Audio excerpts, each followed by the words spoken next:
All right, hey everybody, Brent, Farrell, Todd Davis here. We just finished the Glen Helen 10-hour, raced the 40-plus expert class and wound up winning that here on our Honda CRF450RX test bike.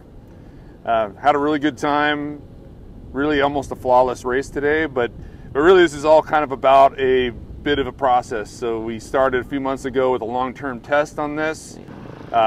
First day, I probably wasn't a huge fan. I mean, I think there was opportunity to make it a little bit more of a balanced motorcycle, and there was some kind of quirks we needed to work out of it. But since then, as we've kind of rolled into sort of a long-term test, Todd did the suspension. We put fastway pegs on it, a gut seat, some different bars, tires. I'm probably forgetting something, but not a ton of major changes. But put it on the line today with with some of those tweaks to just kind of make it a little more fine-tuned for this type of racing, and actually it worked well. Although interestingly enough, we felt like we had this bike working really good, but most of the testing was done here at Glen Helen, like on a Saturday or Thursday, under pretty good conditions, and then today, getting up on some of these ridges that are kind of surround the track, which are typically very dry, very slippery, a lot of square edges. We really were kind of struggling with some setup and wound up having to make some fork changes kind of midstream in the day. But I think we kind of arrived at a pretty good setting where everyone was pretty comfortable, and ultimately we had a good day, and the bike worked flawlessly. We didn't have any problems, no mechanical issues, really no issues at all. All we did really was put gas in it and make some minor suspension adjustments. So that's kind of where, from my perspective, where we wound up, and for the most part, successful day and some good continued interesting feedback on this bike, and I think we're getting it close to something that we're really, really happy with. Todd, anything to add? Yeah, I think ultimately we really regretted not having a steering damper.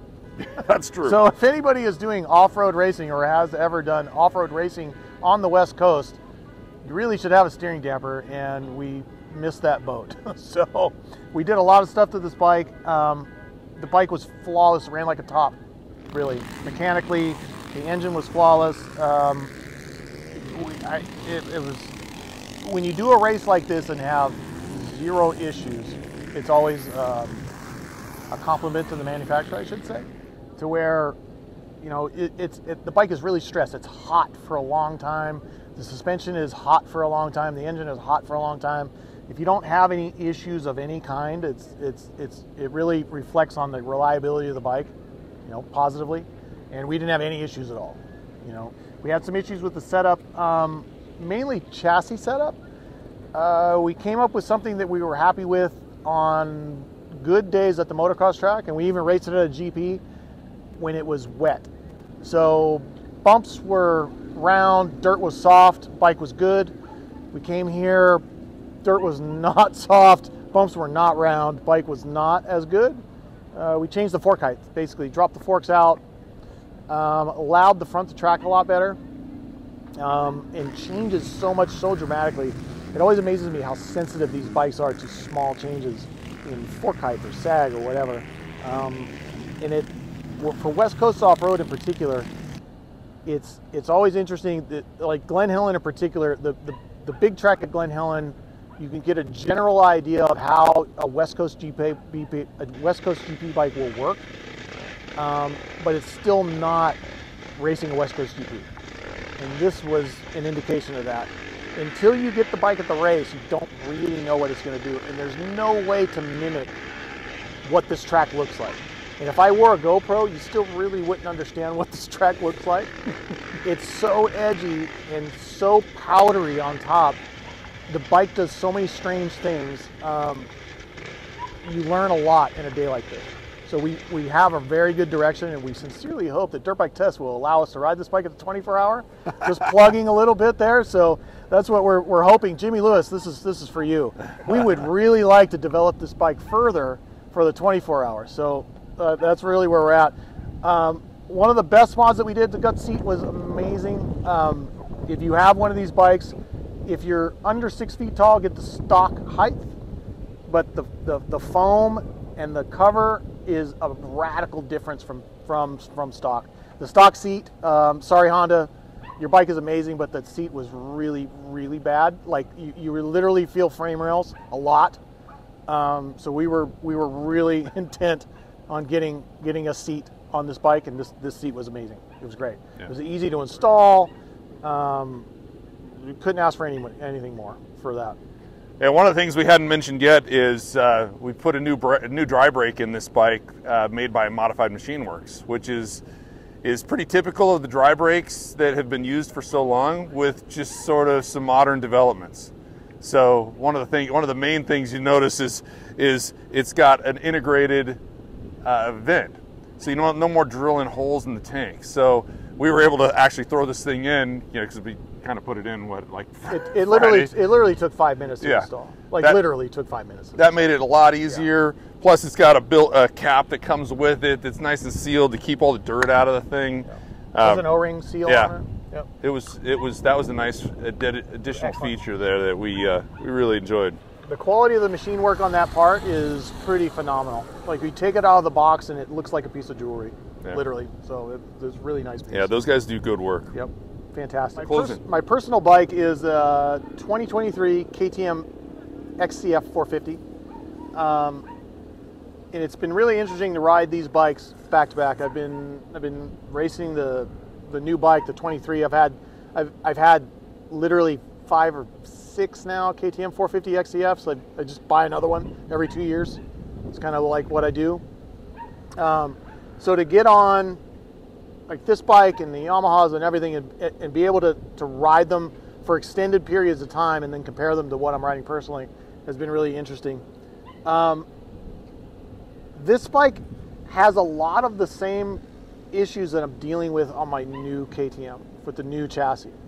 Front end feel and kind of high speed stuff, and you're dealing with geometry stuff a lot. And the rigid chassis is something that we have some parts coming to deal with, which is going to be really interesting. I think a clamp offset on this bike, which we have coming, we have some ride engineering clamps that have a 23.5 offset, or 24 offset, which the stock is 22, I believe. And that's going to be really interesting on this bike, because we've messed around with shock length and fork height, and it always kind of seems like it's a little bit in between. Yeah. And if you've never messed around with clamp offsets, it's a pretty interesting thing to do. If you ever get an opportunity to do it, if your friend's bike has it and it's something that you can try, it's a pretty dramatic difference. It doesn't... You're targeting that change based on something that is very specific. So this bike in particular, I think, will benefit from that, but we're going to see. We haven't tested the part yet. Ride Engineering makes really nice product. The machine quality is really nice. The build quality is really nice. It'll be interesting to try that, not only for the offset, but triple clamps in particular built in for different compliance stuff. Split clamps, and there's a lot of things on triple clamps, and it's radically confusing.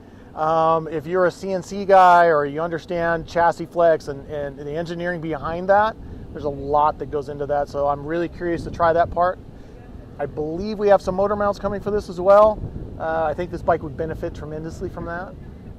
Yeah, one of the things that we did with this bike, and there's many websites and places that you can read about this, chassis torque specs on motor mounts, swing arm pivots, axles, things like that. And we're not talking major differences. We're talking sometimes 2 pounds, 4 pounds, difference in lessening things.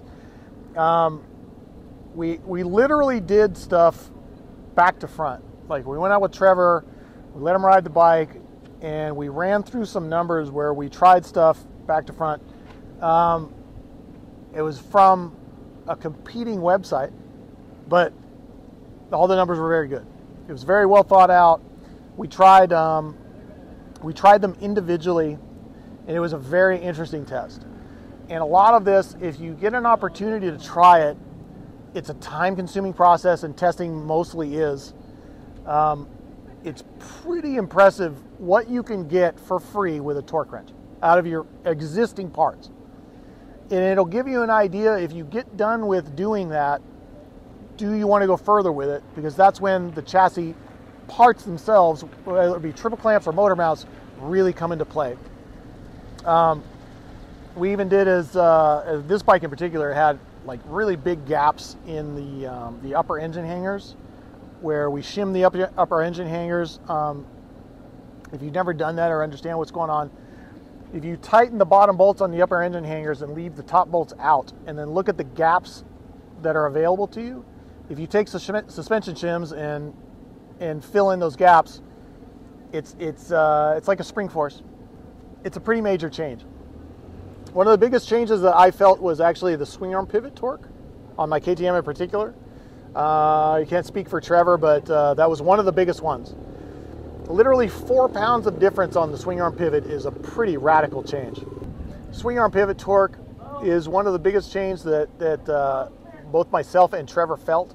Not on this, on the Honda in particular, but on my 23 KTM as well.